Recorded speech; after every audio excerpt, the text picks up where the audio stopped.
नमस्कार दोस्तों, स्वागत है आपके अपने YouTube चैनल संस्कृत अड्डा पर। दोस्तों, आज की जो वीडियो इसमें हम करने वाले हैं, आपका हरियाणा में जो टीचर एलिजिबिलिटी जो टेस्ट है TST PST वाला, जो आपका दिसंबर में या फिर जो जनवरी का जो महीना इसमें आपका जो है एग्ज़ाम होगा। क्योंकि पहले जो डेट आई थी 7 और 8 तारीख, तो वो जो है पोस्टपोन हो चुकी है। और मान के चलो, ये तो आपको दिसंबर के लास्ट में या फिर जनवरी में आपको एग्ज़ाम जा देखने को मिलेगा। तो जनवरी के महीने में तो जा हो गई ही।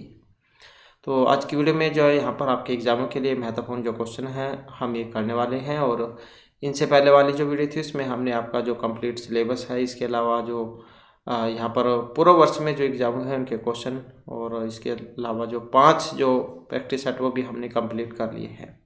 इन सभी को अगर आप देखना चाहते हैं तो इसे आप हमारे चैनल की प्लेलिस्ट में जाकर देख सकते हैं। और इसके अलावा महत्वपूर्ण अपडेट के लिए भी जो आप चैनल को सब्सक्राइब कर लीजिएगा, और इसके साथ ही आप हमारा जो टेलीग्राम ग्रुप है उससे भी आप ज्वाइन कर सकते हैं। इनका लिंक आपको इस वीडियो के डिस्क्रिप्शन में मिल जाएगा। क्योंकि कई बार क्या है, वीडियो नहीं बन पाती है तो महत्वपूर्ण जो अपडेट होती है वो हम ऐसे ही डाल देते हैं। तो उसके लिए आप चाहे इनको ज्वाइन सब्सक्राइब कर लीजिएगा, सभी फ्री ऑफ कॉस्ट है। और तो क्वेश्चन जो उनको अब हम यहाँ पर देख लेते हैं। तो जिसमें पहला जो क्वेश्चन है, सत्ताम सद्भिः संघः कथमपि हि पुण्येन भवति। पंक्ति किस काव्य से ली गई है? कई बार तो क्या है, सूक्ति आ जाती है, और कहाँ से ली गई है, किसने कही थी, क्या इसमें कहा गया था। तो बहुत सारे इस प्रकार के क्वेश्चन बन जाते हैं। तो सत्ताम सद्भिः संगम कथमपि पुण्येन भवति। सज्जनों के साथ जो मिलन है वो बहुत ही भाग्य से होता है। कंप्लीट श्लोक था यहाँ पर ये कि यथा इच्छा भोग्यम व वनम इदम अयम में 100 दिवस हैं सत्ताम सद्भिः संगम कथमपि हि पुण्येन भवति तरु छाया तोयम यद्यपि तपसाम योग्यमसनम फलम व मूलम व तदपि न परधनियम इह वा। इस प्रकार का ये कंप्लीट श्लोक था। क्या इसमें कहा गया था कि ये जो वन है आपकी इच्छा के अनुसार उपभोग योग्य है। यथेच्छा भोग्यम व वनम इदम अयम में 100 दिवस है कि यह वन आपकी इच्छा के अनुसार उपभोग योग्य है और ये मेरा शुभ दिन है। सताम सद्भिः संगः कथमपि पुण्येन भवति, क्योंकि सज्जनों का सज्जनों के साथ संपर्क किसी पुण्य से ही होता है। तरु छाया तोयम यद्यपि तपसाम योग्यमसनं वा फलं वा मूलं वा तदपि न पर घिनम इह वा। कि वृक्षों की छाया, जल तथा जो कुछ तपस्या के योग्य है, भोजन फल अथवा मूल, यह सब यहाँ तुम्हारे लिए पराधीन नहीं है। तो इस प्रकार का जो है एक कंप्लीट जो श्लोक है ये था, जिसके अंदर से लाइन ये ली गई है। तो कहाँ से ये लिया गया है, और इसमें जो हमारा यहाँ पर सी आंसर है ऑप्शन आएगा 2 वाला। तो इसमें से जो है ये लिया गया है उत्तराम चरितम में से। और उत्तराम जो चरित है महर्षि भगवती जो उनके द्वारा रचित है, उनको कर्ण रस का कवि माना गया है। और 7 जो है यहाँ पर इसमें अंक हैं। उपजीव्य काव्य इसका रामायण है, क्योंकि उत्तराम मतलब राम के चरित्र के बाद का वर्णन है इसमें। और वैदर्भी जहाँ इसमें रीति है, प्रसाद और माधुर्य गुण है। और विदूषक जहाँ विदूषक का इसमें अभाव है। नेक्स्ट जो हमारा यहाँ पर क्वेश्चन है, इनमें सुहृद वेद संबंधित है।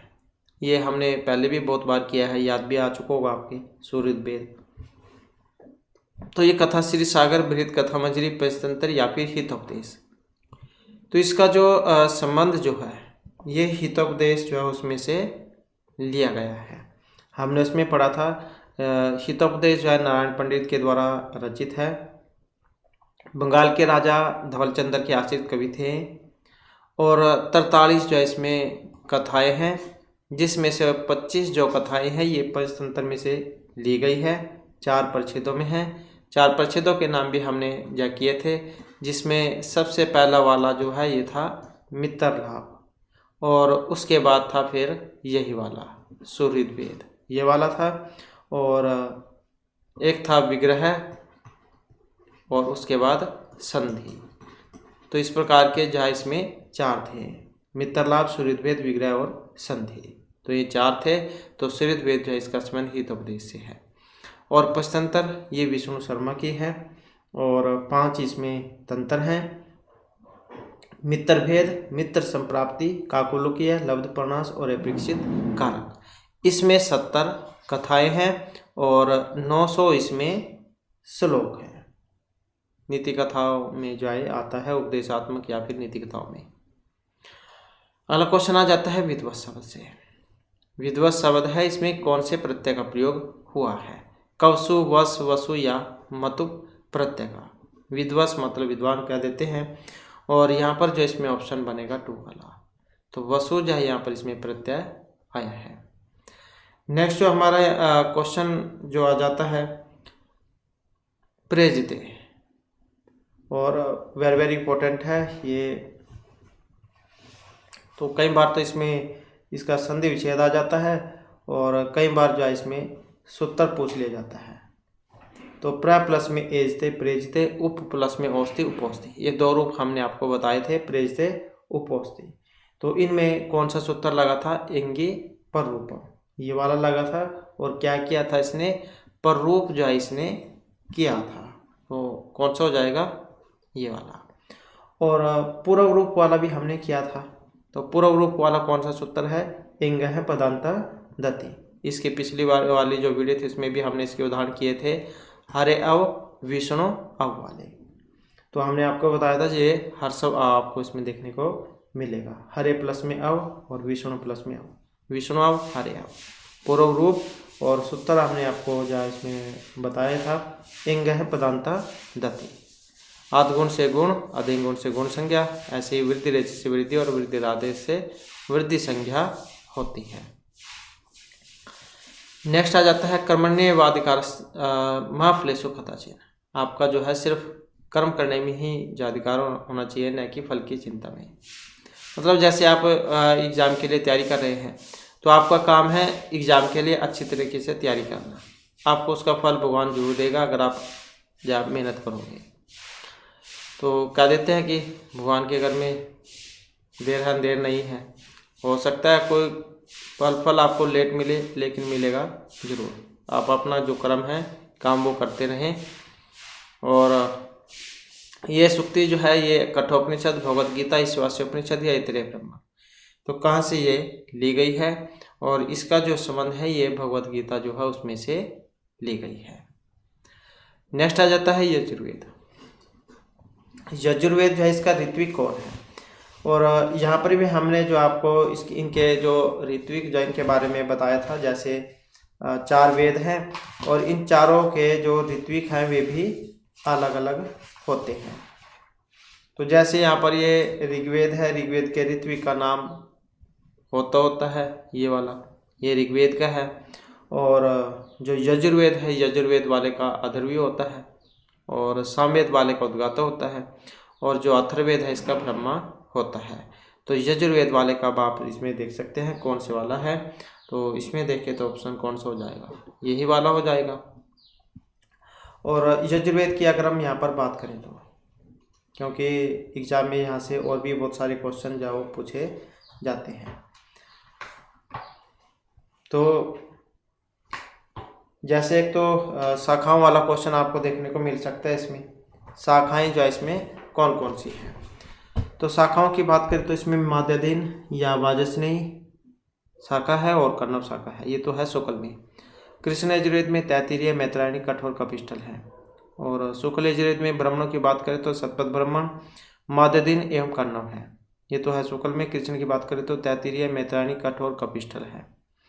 और अरण्यक की बात करें तो बृहदारण्यक है इसमें शुक्ल यजुर्वेद में। और कृष्ण की बात करें तो तैत्तिरीय अरण्यक है, मैत्रायणी अरण्यक है और बृहदारण्यक है। और इसके अलावा उपनिषदों की बात करें तो ईशावास्योपनिषद और बृहदारण्यक उपनिषद है, ये शुक्ल में है। कृष्ण की बात करें तो कठोपनिषद, तैत्तिरीय, श्वेतेश्वर और मैत्रायणी उपनिषद है। शिक्षा ग्रंथों की अगर हम बात करें, शिक्षा और ग्रंथ और जो प्रतिशाख्य है, तो इसमें जो शुक्ल यजुर्वेद है जैसे, तो यहाँ पर जो है इसमें ये कौन कौन से हैं?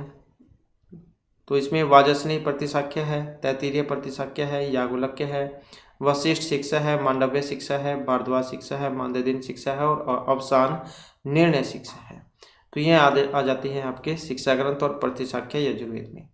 सोतर सूत्रों की अगर हम बात करें तो इसमें कात्यायन, बोधायन, आपस्तंभ, सत्यासार, व्याखानस, भारद्वाज, कठ और मैत्री ये वाले हैं। गृह सूत्रों की अगर हम बात करें तो इसमें कात्यायन, बोधायन, आपस्तंभ, सत्यासार, व्याखानस, भारद्वाज, कठ और बातुल ये वाले हैं। धर्मसूत्रों की बात करें तो इसमें हारित, शंख, विष्णु, वशिष्ठ, बोधायन, आपस्तंभ, व्याखानस और हिरण्यकेशी ये वाले हैं। 16 सूत्रों की अगर हम बात करें तो इसमें कात्यायन, बोधायन, आपस्तंभ, मैत्रायणी, मानव, वराह और बातुल ये वाले हैं। तो इस प्रकार से आते हैं। इसमें दो भागों में बटा हुआ है यजुर्वेद, शुक्ल और कृष्ण में। शुक्ल यजुर्वेद में माध्यदिन में 40 शाखाएं हैं और ये जो माध्यदिन शाखा जो है 40 अध्याय में है और 303 अनुवाक को 975 मंत्र हैं इसमें। तो ज़्यादातर तो बस एग्जाम में जो है, क्योंकि इतने हाई लेवल का वो नहीं है, यूजीसी नेट का जो एग्ज़ाम है उसमें ज़्यादातर पूछा जाता है। यहाँ पर तो सिर्फ इसमें जो आपको ये शाखाएँ, ब्राह्मण, अरण्य, उपनिषद, इन शिक्षा ग्रंथ इनमें से ही देखने को मिलेगा। अगर यूजीसी नेट का एग्ज़ाम है उसमें ज़्यादा डीपली पूछा जाता है। नेक्स्ट क्वेश्चन आ जाता है हमारा स्कंदु से। स्कंदु जो पद है इसमें कौन सी संधि है? पररूप है, परस्वर्ण है, पूर्व रूप है या फिर प्रकृति भाव है? स्कंदु में कौन सी है? स्कंदु इनके बारे में भी हमने आपको बताया था। स्कंदु, करकंधु और एक ये मनीषा, पतंजलि ये वाले जो हमने आपको रूप बताए थे। और सूत्र कौन सा लगा था इनमें? स्कंदवादिषु परूपम वाच्यम ये वाला लगा था जिसने पररूप जय किया था। तो कौन से वाला जो इसमें हमारा आंसर हो जाएगा? ऑप्शन 1 वाला। तो पररूप हुआ था। सूत्र आप याद रखिएगा क्योंकि वेरी वेरी इंपॉर्टेंट है। स्कंदवादिषु परूपम वाच्यम ये वाला। नेक्स्ट आ जाता है क्वेश्चन हमारा अभूत से। भू धातु जो उसका है तो कौन से लकार का रूप है? लिंग है, रिंग है, लंग है या लुंग है? अभूत। तो ये जो यहाँ पर बना है इसमें ऑप्शन 4 वाला, तो लुंग लकार का जो यहाँ पर इसमें प्रयोग हुआ है। नेक्स्ट आ जाता है प्रक्रिया संज्ञा का फल क्या होता है? और प्रक्रिया संज्ञा करने वाला जो सूत्र है वो कौन सा है? तो यह भी आ जाता है पूर्व रूप, प्रकृति भाव, परोप या पूर्ववद भाव। तो इसमें तो जो है ऑप्शन 3 को माना गया है। प्रक्रिया संज्ञा का फल मतलब प्रकृति भाव से है। अब प्रकृति भाव करने वाला सूत्र कौन सा है? इदु द्वैद्वचनम प्रगृह्यम ये वाला सूत्र है जो प्रकृति भाव करेगा और प्लुत प्रक्रिया चिन्हितम से प्रकृति भाव होगा। इदु द्वैद्वचनम से प्रगृह्य है और प्लुत प्रक्रिया चिन्हितम से प्रकृति भाव। इनके उदाहरणों की अगर हम बात करें तो हरि एतौ, विष्णु इमु, गंगेमु ये वाले इसके उदाहरण हैं और वेरी वेरी इंपॉर्टेंट है। नेक्स्ट आ जाता है शतक त्रय। शतक त्रय के जो यहाँ पर रचयिता है कौन है? भर्तृहरि, भट्टी, मुरारी या रत्नाकर? शतक त्रय। तो शतक त्रय जो इनके लिए जो जाने जाते हैं इनका नाम है भर्तृहरि, क्योंकि इन्होंने 3 शतक जो लिखे थे, नीति श्रृंगार और वैराग्य शतक। कल वाली वीडियो में भी हमने इनके बारे में जा पढ़ा था। मुक्ता काव्य जो उसकी श्रेणी में आते हैं। तो ये तो थे यहाँ पर शतक त्रय। गद्य कभी भी एग्जाम में पूछे जाते हैं तो सुबंधु, दंडी और महर्षि बाणभट्ट इनको गद्यकार माना जाता है। और इसके अलावा जो है एग्जाम में मुनित्रय भी पूछा गया था। तो पाणिनि, पतंजलि और पाणिनि, कात्यायन और पतंजलि ये मुनित्रय के अंतर्गत आते हैं। नेक्स्ट आ जाता क्वेश्चन हमारा वसंत सेना से। वसंत सेना जो है यहाँ पर पात्र है तो कौन से काव्य में है? मेघदूतम, मालती माधवम, मृच्छकटिकम या उत्तराम चरितम? वसंत सेना तो किस में आती है वसंत सेना? वसंत सेना जो है इसमें ऑप्शन रहेगा 2 वाला। तो मृच्छकटिकम जो है उसी में आते हैं ये। और मृच्छकटिकम से आप जो है यहाँ पर समझी गए होंगे। तो महर्षि जो शूद्रक है इनके द्वारा रचित है मृच्छकटिकम। और अंक 6 में मिट्टी की गाड़ी वाली एक घटना होती है तो इसी के आधार पर इसका जो नाम है ये रखा गया था मृच्छकटिकम। और 10 जो इसमें अंक है। रूपक का दूसरा वेद है ये प्रकरण।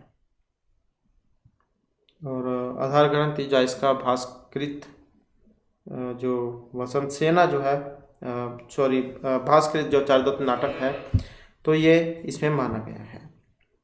प्रसाद गुण है इसमें भी, लाटी रीति है और कैसिकी वृत्ति है इसमें। और इसके जो नाम हैं वेरी वेरी इंपॉर्टेंट हैं, क्योंकि कई बार तो भूल जाते हैं, तो इस कारण से नाम जो एग्जाम में पूछे जाते हैं। तो जैसे 10 अंक हैं, इनके नाम अलग अलग हैं। प्रथम अंक जो है उसका नाम अलंकार न्यास है। द्वितीय का नाम द्योतक संवाहक है। तृतीय संधिछेद। चतुर्थ मदनिका सर्विलक। पंचम अंक का नाम दुर्दिन। छठे अंक का नाम प्रवहन विप्रिय है। सप्तम अंक का नाम आर्यक अपहरण। अष्टम अंक का नाम वसंतसेना मर्दन है। नौवां जो अंक है इसका नाम व्यवहार और 10वां उपसंहार है। तो इस प्रकार से ये इसमें 10 अंक आते हैं। अगला क्वेश्चन आ जाता है हमारा हनिंचोगत धातु है। यहाँ पर ये इसका जो अनिजंत रूप है वो कौन सा है? हन्यति, घत्यति, हन्यति या फिर घात्यति। तो कौन से वाला जो है इसका रूप है? इसमें देखें तो जो ऑप्शन 4 में है, तो घात्यति जो है यहाँ पर इसका अनिजंत रूप माना गया है। अगला क्वेश्चन आ जाता है मात्रार्थम। समस्त पद का जब हम यहाँ पर विग्रह करेंगे तो कौन से वाला इसका बनेगा? मात्रार्थम का।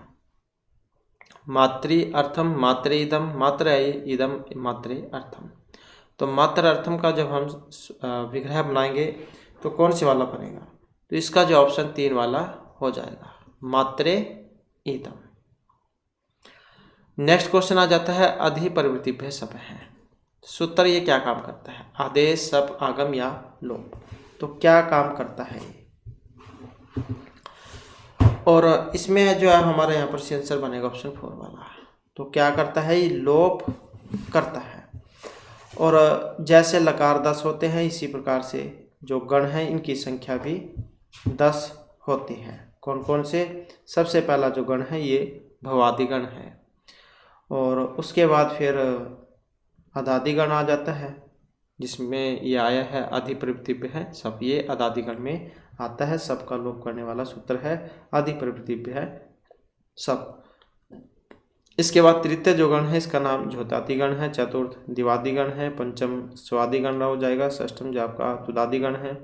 सप्तम रुदादिगण है। अष्टम तनादिगण है। नौवां जो है आपका नवम ये क्रियादिगण है। और जो दसम है ये आपका चुरादिगण हो जाएगा। तो इस प्रकार से ये 10 गण है। अगला क्वेश्चन आ जाता है हमारा जटाविताप से है। इसमें जो विभक्ति विधायक सूत्र है, इसके योग में कौन सा सूत्र लगता है? कौन सी इसमें विभक्ति होती है? और महत्वपूर्ण जो है यहाँ पर उदाहरण है। सूत्र भी इसका एग्जाम में आता है, कई बार उदाहरण आ जाता है। तो जटावित ऑप्शन जटाओं से तपस्वी मालूम पड़ता है। तो इसमें इत्थम बोध लक्षण जो है ये वाला सूत्र हो जाएगा कि जिस लक्षण चिन्ह से किसी व्यक्ति या वस्तु का ज्ञान होता है उस लक्षण बोधक शब्द में तृतीय विभक्ति होगी। जटावित ऑप्शन है जटाओं से तपस्वी मालूम पड़ता है। और एक और जो आता है ये वाला, ये अंग विकार है। यदि शरीर के किसी अंग में कोई विकृति दिखाई पड़े तो विकृत अंग के वाचक शब्द में तृतीय विभक्ति होती है। नेत्रेण कर्ण है, कर्णेन बधिर है, देवदत्ता शीर्षा खलवाट है। तो जहाँ पर शरीर में कोई विकार होता है तो वहाँ पर ये वाला फिर सूत्र इसमें लगता है। और हेतुओं की अगर हम बात करें, हेतु मतलब कारणबोधक है, तो इसमें तृतीय विभक्ति होती है। सह अध्ययनेन वस्ति विद्या यशः भवति। तो यहाँ पर जो वास है, वास का हेतु अध्ययन और यश का हेतु विद्या है। तो हेतु अर्थ में तृतीय विभक्ति होती है।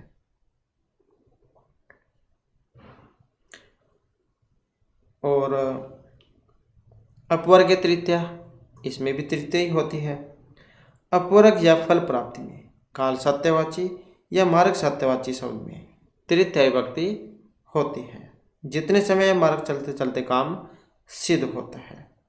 जैसे 10 वर्षे अध्ययनम समाप्तम, या फिर 12 दिनै निरोगः जप्तः है, या फिर क्रोसेन पुस्तकम पठितवान।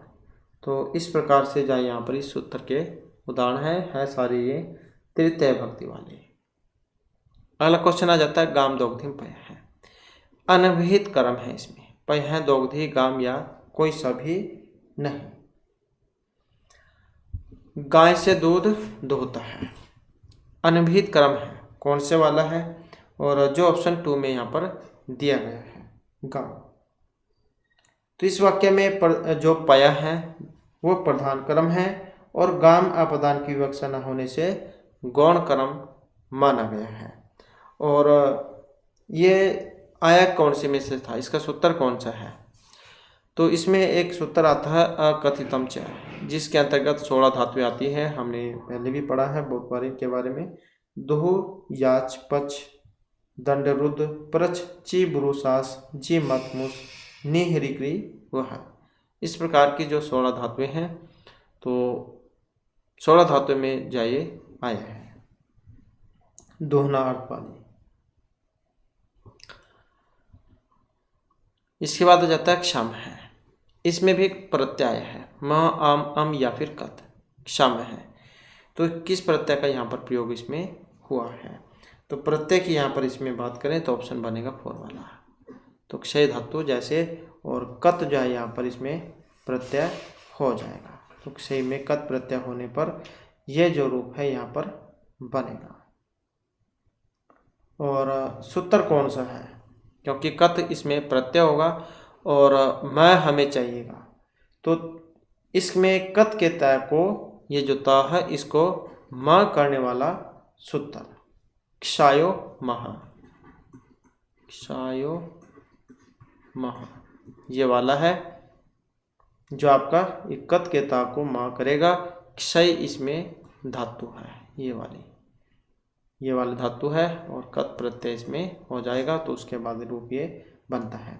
तो जैसे कि हमने पहले भी पढ़ा था, इसमें ये वाला शीर्ण है, भिन्न है, शीर्ण है, छिन्न है, भिन्न है, जीन है, और एक और पढ़ा था हमने शुष्क है, पक्व है। एक हितम भी हमने पढ़ा था, दधा तेरी सूत्र था, लगा था जिसमें धा को ही हुआ था फिर हितम बना था। तो इन सभी में कत जो प्रत्यय है उसका प्रयोग हुआ है। और ये छिन्न, भिन्न, शीर्ण ये भी आया था एग्जाम में, तो इसमें हमने सूत्र पढ़ा था रदाभ्याम निष्ठाता न पूर्वस्य चाहता, ये वाला। तो इसमें कत के ता को जो है न इसमें हुआ था। नेक्स्ट आ जाता है क्वेश्चन हमारा प्रकृति भाव करने वाला सूत्र है। पलत्पुर्गीय नित्यम दुराधुते च द्विवचनम या फिर अदसो मात। तो यहाँ पर जो है इसमें प्रकृति भाव करने वाला जो सूत्र है वो कौन सी वाला है? और इसमें जो यहाँ पर सूत्र जो है ऑप्शन रहेगा 1 वाला। तो प्लुत प्रक्रियाची नित्यम ये वाला है जो यहाँ पर जो है इसमें लगेगा। 2 सूत्र हमने पढ़े थे इसमें अभी, प्लुत प्रक्रियाची नित्यम और इदुद्वे द्विवचनम प्रक्रिया, प्रक्रिया संज्ञा करने वाला, और प्लुत प्रक्रियाची नित्यम प्रकृति भाव करने वाला। और वैसे तो यहाँ पर जैसे ये अन्य आए हैं आत्सोमात, ये भी महत्वपूर्ण है। इसका भी रूप हमने किया था एक अमी ईसा वाला, अमी ईसा, अमी ईसा है, ये भी इसी में ही प्रकृति भाव वाले में। तो जब इसका हम संधि विच्छेद करेंगे तो प्लस में हो जाएगा, बस यहाँ पर अमी प्लस में ईसा। एक और हमने किया था इसमें अमो आस्ते, ये वाला किया था हमने, अमो आस्ते, अमो आसाते हैं, अमो आसाते। तो इसमें भी जाए बस प्लस जो आ जाएगा, तो ये इसी का है प्रकृति भाव का।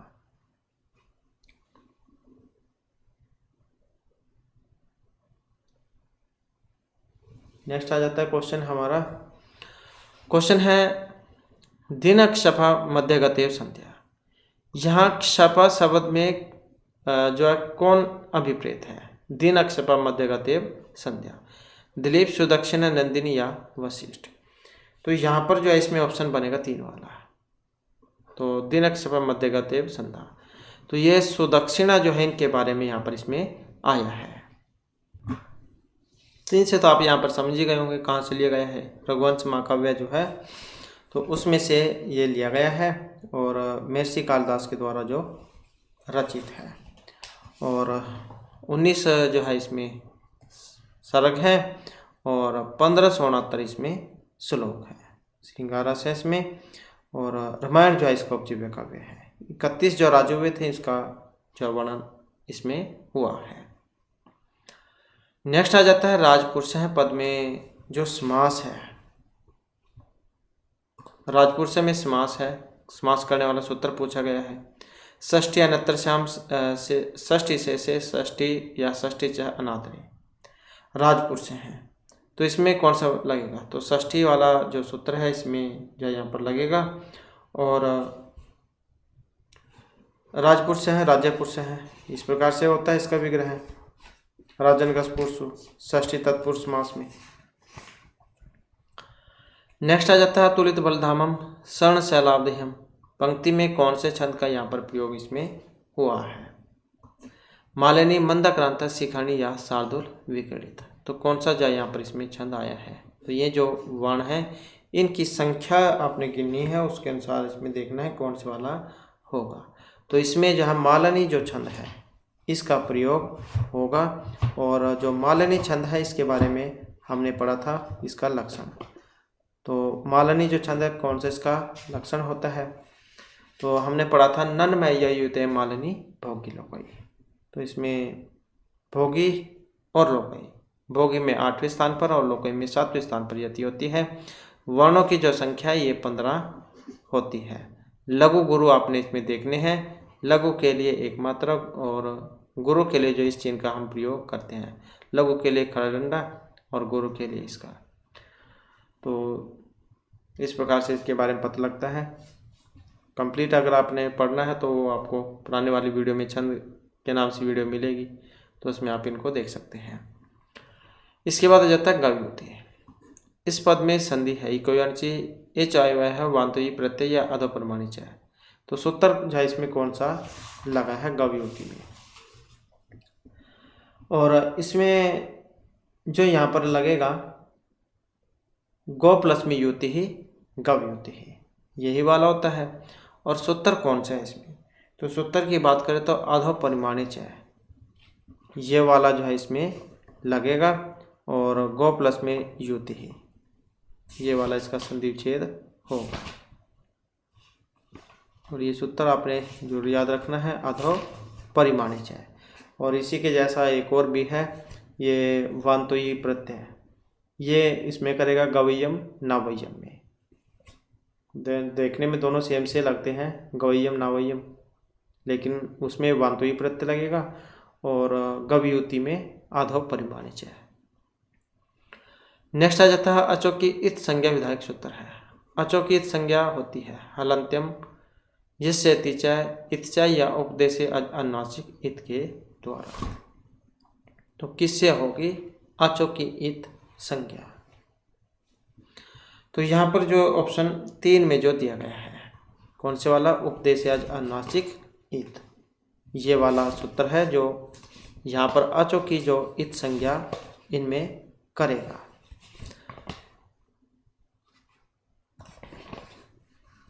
और ये जो है आपका संज्ञा जो प्रकरण है उसमें से आया है। नेक्स्ट आ जाता है क्वेश्चन हमारा निपात संज्ञा विधायक सूत्र है। तो इसमें निपात संज्ञा करने वाला निपात एक जनाक स्वर आदि निपातव्यम चादे सत्व या कृन में जनता है, कौन सा है निपात संज्ञा करने वाला? और ये जो आपका अव्यय प्रकरण जो है उसमें से ये लिया गया है। तो यहाँ पर इसमें या कौन सा आएगा? और सूत्र की इसमें बात करें तो ऑप्शन बनेगा 2 वाला। तो चा देव सत्वे ये वाला है जो इसमें लगेगा।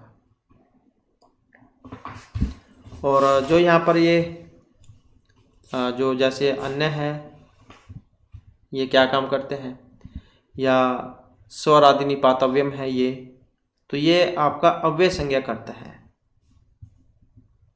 स्वर आदि शब्दों की और निपात आदियों की अव्यय संज्ञा होती है, तो ये अव्यय संज्ञा करता है। और इसी प्रकार से तदिच्च असरव विभक्ति ये वाला भी सूत्र है जो आपका अव्यय संज्ञा करता है। इसी प्रकार से कृन में जनता है, ये भी अव्यय संज्ञा ही करता है। जो कृत प्रत्यय मकारांत और एजंत हो तदंत शब्दों की अव्यय संज्ञा होती है। स्मारक स्मारम इसका रूप है। और कत्वा तोसून कसून ये भी अव्यय संज्ञा करने वाला ही है। कत्वा तोसून कसून ये प्रत्यय जिसके अंत में हो वे शब्द अव्यय होते हैं। तो इस प्रकार का है ये अव्यय प्रकरण, उसमें से है।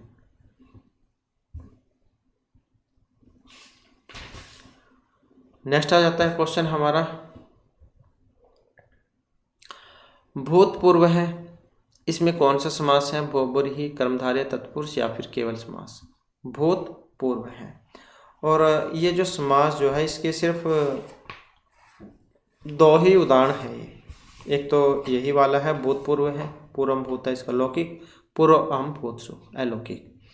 और एक दूसरा है वागर्थो इव, वाग अर्थो इव लौकिक हो जाएगा, वागर्थ अव इव ये अलौकिक हो जाएगा। है ये आपके केवल समास में से। तो केवल समास जो है उसका है। और केवल समास के बारे में या कल वाली जो वीडियो थी उसमें या हमने पढ़ा था, केवल समास क्या होता है? विशेष संज्ञा विनिर्मुक्त है केवल समास है।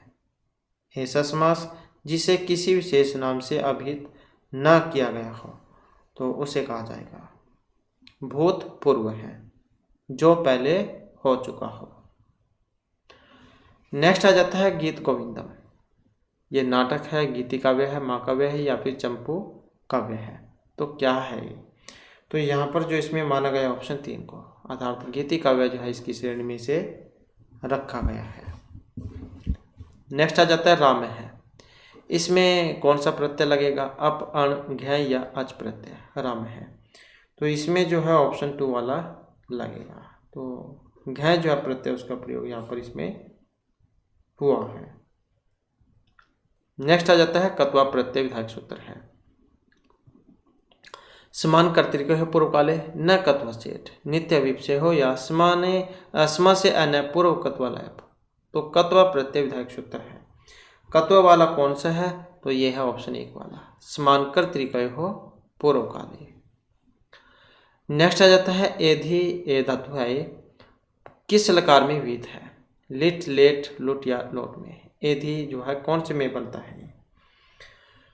तो एधि जो यहाँ पर रूप जो बनेगा तो लोट लकार जो उसमें बनेगा ये।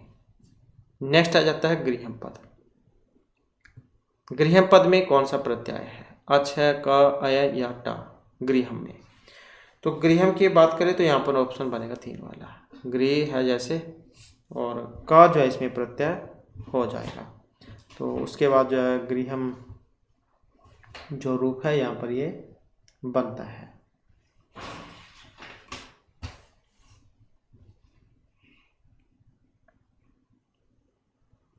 नेक्स्ट आ जाता है क्वेश्चन हमारा, और क्वेश्चन है कि उपमेय की उपमान के रूप में जो संभावना है उसको क्या कहा जाता है? अतिशयोक्ति, समासोक्ति, उत्प्रेक्षा या फिर अपहनोक्ति। तो उसे क्या कहा जाएगा?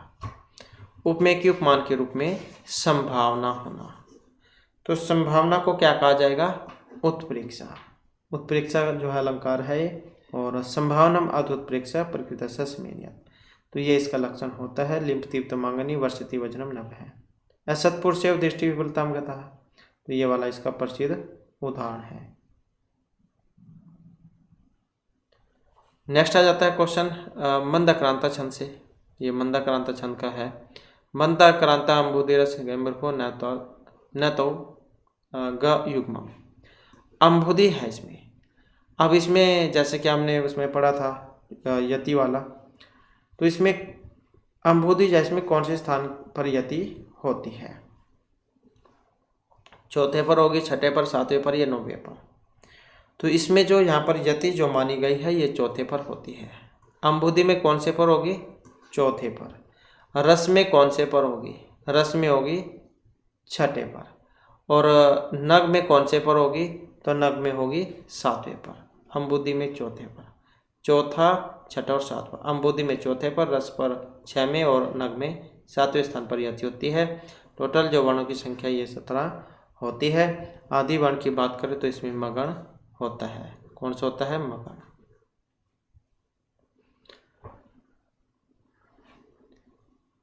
नेक्स्ट आ जाता है क्वेश्चन हमारा, तो शुक्ल यजुर्वेद जो इसमें अध्याय है 18, 27, 20 या 40। तो जैसे कि शुरू में क्वेश्चन आया था तो उसमें हमने इनके बारे में पढ़ा था, तो कितने थे उसमें 40।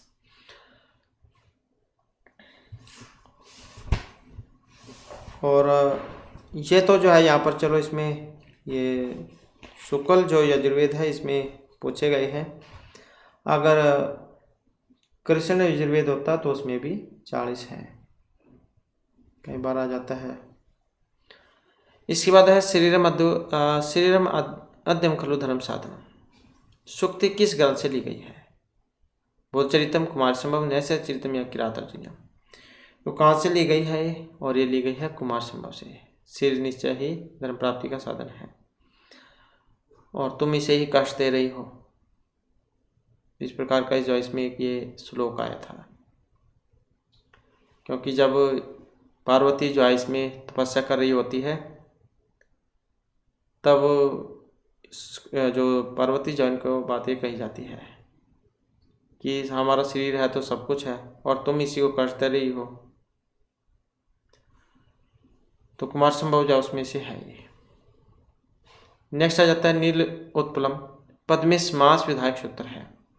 विशेषणम विशेषण बहुलम तत्पुरुष समानाधिकरण क्रमधारी है। उपमान समान एक वचने तदितेषु वचामादे है। नीलोत्पलम। अब यहाँ पर जो है इसमें कौन सा बनेगा? ऑप्शन 1 वाला। तो विशेषण विशेषण बहुलम। अब ये वाला जो है इसमें सूत्र लगेगा नीलोत्पलम में। और ये तो यहाँ पर जो है इसमें चलो सूत्र हो गया। और अगर जो है उसमें आ जाए नीलोत्पलम, इसमें जो हो समास जो है कौन से वाला है? तो कर्मधारय इसमें समास है। नीलम उत्पलम नीलसु उत्पलसु कर्मधारय समास। तो ये सूत्र लगेगा इसमें विशेषण विशेषण बहुलम। अगला क्वेश्चन है सरोजम। इसका भी विग्रह क्या बनेगा? सरे जायती थी, सरह जायती थी, सरसी जायती थी, सरसी जब। तो यहाँ पर जो इसमें बनेगा ऑप्शन 2 वाला, सरसी जायती इति जो है सरोजम। नेक्स्ट आ जाता है क्वेश्चन हमारा बिना कारण कार्य की उत्पत्ति। तो इसमें अर्थांतन्यास, विशेष उक्ति, अप्रस्तुत प्रशंसा या विभावना कौन सा कारक होगा? बिना कारण के ही कार्य की उत्पत्ति जहाँ पर दिखाई जाती है तो उसमें जो है विभावना जो अलंकार है ये होता है। विभावना बिना हेतु कार्य उत्पत्ति यद उच्यते। अनायासम कृशम मध्यम शंख तरले दृशो आभूषण मनोहारी वपुः ऐसी सभ्रू है। ये वाला जो है इसका उदाहरण है। तो विभावना इसमें अलंकार है। विभावना बिना हेतु कार्य उत्पत्ति यद उच्यते। नेक्स्ट आ जाता है लसक तदिते। किस संज्ञा का विधायक है ये? की संज्ञा, इत संज्ञा, नदी या यु संज्ञा? लसक तदिते। तो इसको जो यहाँ पर माना गया है इसमें इत संज्ञा करने वाला। नेक्स्ट है किन 2 वर्णों का सवर्ण्य माना गया है? रि, लिरि, ब, वा, यह, न, मा। और इसका जो सूत्र जो है वो भी आ जाता है एग्जाम में। तो पहले तो यहाँ पर वर्ण देख लेते हैं कौन से वर्णों की बात हो रही है यहाँ पर। तो इसमें वर्णों की अगर हम बात करें तो ऑप्शन 1 में जो है रि और लिरि, ये वालों की सूत्र कौन सा था? रि लिरि वर्ण्योम इत्थः सवर्ण्यम वाच्यम। ये वाला रि और लिरि वर्ण की परस्पर स्वर्ण संज्ञा कहनी चाहिए, अर्थात इन दोनों के स्थान भिन्न होने पर भी स्वर्ण संज्ञा होते हैं। तो रि और लिरि वर्णों की स्वर्ण संज्ञा होती है और वार्तिक है जो यहाँ पर इसमें लगता है। तो रि और लिरि की होगी स्वर्ण संज्ञा। अगला क्वेश्चन आ जाता है मालती माधवम। किस प्रकार का एक रूपक है? नाटक है, भाण है, प्रकरण है या डिम है? तो मालती माधव जाए ये क्या है? और मालती और माधव की अगर हम बात करें ऑप्शन बनेगा 2 वाला। तो मालती माधव क्या है? प्रकरण जो है यहाँ पर इसको माना गया है। और किन के द्वारा रचित है ये? मालती माधवम। तो महावीर चरितम, मालती माधवम और उत्तराम चरितम, ये तीनों जो है महर्षि भगवती के द्वारा रचित है। महावीर चरितम इसमें 7 अंक थे, प्रधान रस इसमें वीर था। और मालती माधवम इसमें 10 अंक हैं, श्रृंगार रस है इसमें, मालती और माधव की प्रेम कथा है इसमें। और उत्तरामचरितम इसमें 7 हैं, इसमें 7 अंक हैं, करुण रस है इसमें। अगला क्वेश्चन आ जाता है आदित्य, इसमें कौन सा प्रत्यय लगा है? यथ, इत्य, कयप या लय प्रत्यय। तो यहाँ से भी आप अगर आपको अवयव सर्ग के बारे में पता होगा तो आप इसमें समझ चुके होंगे। अधि, ई और लयप, तो जहाँ पर सुर में अवयव सर्ग लग जाता है तो लय प्रत्यय का प्रयोग उसमें होता है। नेक्स्ट आ जाता है धेनु शब्द। इसका जब हम तृतीय विभक्ति में जो रूप बनाएंगे तो कौन से वाला जो है इसका रूप बनेगा? धेनु। धेनु किसको कह देते हैं? गाय जो होती है, गाय को कह देते हैं धेनु। वैसे गाँव को भी कहते हैं, लेकिन ये धेनु का रूप है, धेनु गाय को कह देते हैं। तो कौन से वाला जो है यहाँ पर इसका रूप बनेगा धेनु का तृतीय विभक्ति में? तो इसका देखें तो ऑप्शन जो 1 में है धेनुआ, ये वाला रूप इसका बनेगा। नेक्स्ट आ जाता है ये नंग विकार है। इसमें कौन सी विभक्ति होती है? सूत्र हमने पहले किया था ये, तो तृतीय विभक्ति। इसके बाद है पश्यति पद में कौन सी धातु है? पश्य, दृश्य, दृश्य या दर्श, कौन सी वाली है? तो इसमें दृश्य धातु है, देखने अर्थ में होती है। नेक्स्ट आ जाता है सत्यम धर्मचर। धर्म का पालन करो, सदा सच बोलो। सूक्ति है और किस उपनिषद से ली गई है? कट, ईशावास्य, छंदोग्य या तैत्तिरीय उपनिषद से। तो इसका जो संबंध है ये तैत्तिरीय उपनिषद जो उसमें से ली गई है। और तैत्तिरीय जो उपनिषद है हमने इसके बारे में पढ़ा ही था, तैत्तिरीय उपनिषद। तो कौन से उपनिषद का है तैत्तिरीय उपनिषद? तो याद आ चुका होगा आपके। तो शुक्ल जो कृष्ण यजुर्वेद है तो इसमें आता है तैत्तिरीय उपनिषद। और छांदोग्य उपनिषद ये किस में आता है? ये आता है सामवेद में। केन उपनिषद, छांदोग्य उपनिषद, ये वाला। और ये कठोपनिषद किस में आता है? कठोपनिषद ये भी आपका कृष्ण यजुर्वेद में आता है। और ये किस में आता है? ईशावास्य उपनिषद। तो ईशावास्य उपनिषद और बृहदारण्यक उपनिषद ये शुक्ल यजुर्वेद में आता है। तो ये जो वाक्य था ये तैत्तिरीय का था। इसके बाद है देवता शब्द में आया है यहाँ पर पुल्लिंग, नपुंसकलिंग, स्त्रीलिंग या सर्वलिंग देवता। तो इसमें जो है स्त्रीलिंग इसको माना गया है। अगला क्वेश्चन आ जाता है उपमेय का निषेध कर उपमान की स्थापना करना। तो उसमें फिर अलंकार होगा। तो कौन से वाला अलंकार उसमें होता है? उपमेय का निषेध कर उपमान की स्थापना जहाँ पर दिखाई जाती है तो इसमें अपनोति, व्यासस्तुति, उत्प्रेक्षा या अतिशोक्ति। तो कौन सा होता है इसमें? अपनोति जो अलंकार है इसमें होता है। अपनोति अलंकार का जो लक्षण क्या होता है? प्रकृतम प्रति सिद्धान्य स्थापनम स्याद अपनोति ही। उपमेय का निषेध कर उपमान की जहाँ स्थापना होती है तो अपनोति उसमें अलंकार जो है ये होता है। प्रकृतम प्रति सिद्धान्य स्थापनम स्याद अपनोति ही। इसका उदाहरण भी हमने पढ़ा था। न इदम नभो मंडलम न अम्बुराशि न तारा न फेनभंगा न एम शशि कुंडलिता फणींद्रो न सो कलंक सहित मुरारी ही। ये वाला उदाहरण हमने इसका पढ़ा था। अगला क्वेश्चन आ जाता है योग सूत्र से। इसके जो यहाँ पर रचयिता है तो बादरायण है, कात्यायन, पतंजलि या फिर जैमिनी। कौन है योग सूत्र के? तो योग सूत्र हमने पढ़ा था, ये योग दर्शन योग सूत्र। तो किन का है योग सूत्र? और यहाँ पर बनेगा ऑप्शन 3 वाला। तो पतंजलि मुनि जैन के बारे में हमने पढ़ा था, इनका है ये योग सूत्र। और व्यास मुनि जैन के द्वारा व्यास भाष्य है। योग सूत्र जैन पर सर्वोत्तम जो रचना है ये व्यास मुनि कृत व्यास भाष्य है। अगला क्वेश्चन आ जाता है केन उपनिषद। किस वेद से है ये? ऋग, साम, यजुर या अथर्ववेद से। केन उपनिषद। और अभी हमने आपको बताया था, तो इसका आंसर आपने हमें कमेंट में देना है, क्योंकि इससे ऊपरले वाला जो क्वेश्चन था उसमें हमने जो आपको इसके बारे में बतलाया था, केन उपनिषद वाला। इसके बाद है रिक्ता है सर्वभवति ही लघु पूर्णता गौरवाई। सुक्ति ये ली गई है किरातोर्जुनीयम रघुवंशम शिशुपालोधम या मेघदूतम। तो कहाँ से ली गई है? और मेघदूत जो उसमें से ली गई है। जो खाली होता है वो हल्का होता है और जो भारी होता है वो गौरवता से पूर्ण होता है। तो ये जो है मेघदूत में उसमें से ली गई है, महर्षि कालिदास के द्वारा जो रचित है।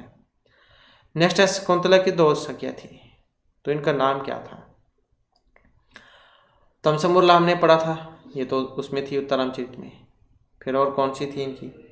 ये जो ऑप्शन 2 में है अनसुया प्रियवदा। नेक्स्ट है बुद्ध चरितम, किन के द्वारा रचित है, कितने इसमें सरक है?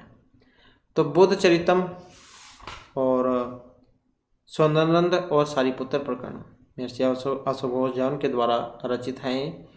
और सरक कितने हैं? तो इसमें 28 हैं। महात्मा बुद्ध जो थे उनका जीवन चरित्र इसमें दिखाया गया है। शांति इसमें रस है। सुंदरनंद अगर आ जाए यहाँ पर इसकी जगह पर, तो सुंदरनंद जो उसमें 18 है उसमें भी शांति रस, क्योंकि महात्मा बुद्ध से संबंधित है। तो ना तो उनका श्रृंगार रस से कोई वर्णन है, ना उनका लड़ाई झगड़े से था वीर रस से, तो शांत रस है उनका। इसके बाद है यस्या भावेन भाव लक्षण। सूत्र किस विभक्ति का विधान करता है? यस्या भावेन भाव लक्षणम, जहाँ इसमें कौन सी विभक्ति जो इसमें लगेगी? तो द्वितीय तृतीय चतुर्थी पंचमी कौन सी होती है इसके योग में विभक्ति? यस्या भावेन भाव लक्षणम। और इसमें देखें तो हमारा यहाँ पर जो आंसर ऑप्शन कौन सा बनेगा? यही बनेगा, सप्तमी विभक्ति होती है इसमें यस्या भावेन भाव लक्षण में, कि जब किसी कार्य के हो जाने पर दूसरे कार्य का होना जब प्रतीत होता है, तो जो कार्य हो चुका होता है उसमें फिर सप्तमी लगती है। उदाहरण भी हमने इसका पढ़ा था, सूर्य उदयते कमलम प्रकाशते। जब सूर्य उदय हो जाता है उसके बाद ही कमल खिलते हैं। यह एक और उदाहरण हमने पढ़ा था कि जब सभी सो जाते हैं तो कमला रोती है। इसके बाद है पंचीकरण। पंचीकरण सिद्धांत का जो प्रतिपादक है यहाँ पर योग है, न्याय है, वेदांत है या वैशेषिक दर्शन है पंचीकरण। तो इसका देखें तो ऑप्शन बनेगा 2 वाला। तो पंचीकरण सिद्धांत का जो प्रतिपादक है कौन सा है, कहाँ पर आपको पंचीकरण, ये क्वेश्चन है पंचीकरण का, तो ये वेदांत दर्शन जो है उसमें है पंचीकरण का। और जो वेदांत दर्शन फिर किनका है? और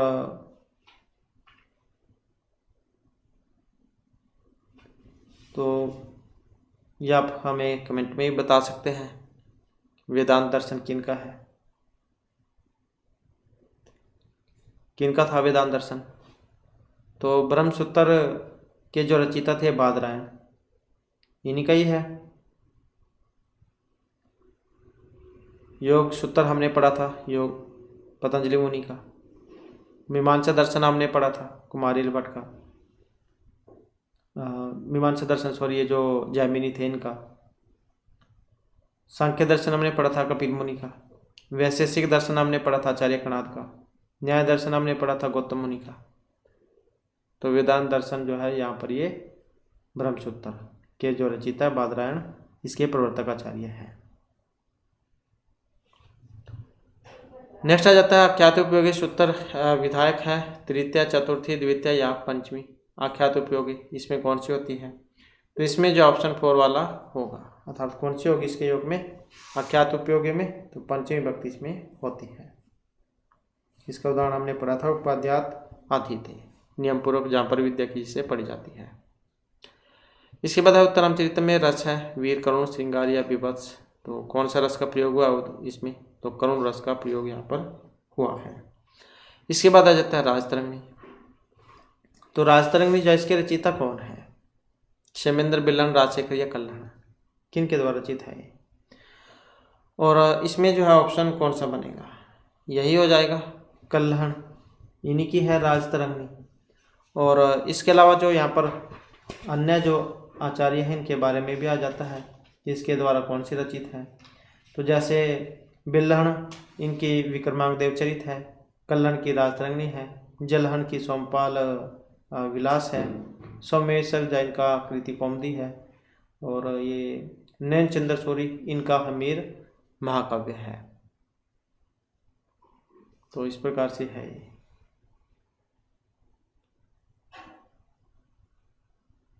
नेक्स्ट आ जाता है क्वेश्चन,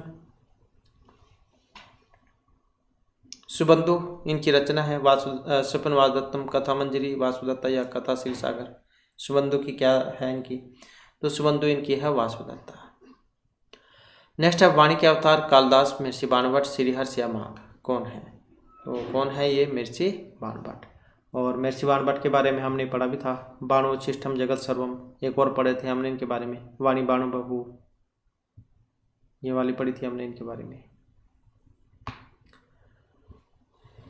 नेक्स्ट आ जाता है क्वेश्चन, गौ शब्द, इसका जब हम षष्ठी बहुवचन में रूप बनाएंगे तो कौन सा बनेगा। गौ शब्द का षष्ठी विभक्ति में, गौ का मतलब भी गाय ही होता है, तो षष्ठी में जब हम बनाएंगे तो कौन सा बनेगा इसका, यही बनेगा गवाम। और ये तो षष्ठी बहुवचन की, अगर सप्तमी वाली आ जाती तो कौन सा बनता फिर इसमें, ये वाला बनता गोसु। और अगर सप्तमी का एक वचन आ जाता तो क्या बनता, ये वाला बनता गवी। और अगर एक वचन का पूछ ले जाता तो कौन सा बनता, ये वाला बनता गौ। गौ गाऊ गव है, गाम गाऊ गाह, गवा गोभ्याम गोभी, गवे गोभ्याम गोभ्य है, गोहो गोभ्याम गोभ्य है, गोहो गव हो गवाम, गवी गव हो गोसु, हे गौ हे गाओ हे गव है। इस प्रकार का रूप बनता है इसका। तो इस प्रकार से जो हमारे आज के खिलाफ सभी महत्वपूर्ण क्वेश्चन थे। नेक्स्ट वीडियो होगी, इसमें आपके लिए नए जो महत्वपूर्ण क्वेश्चन हम लेकर आएंगे। और हमारे साथ अंत बनाने के लिए धन्यवाद।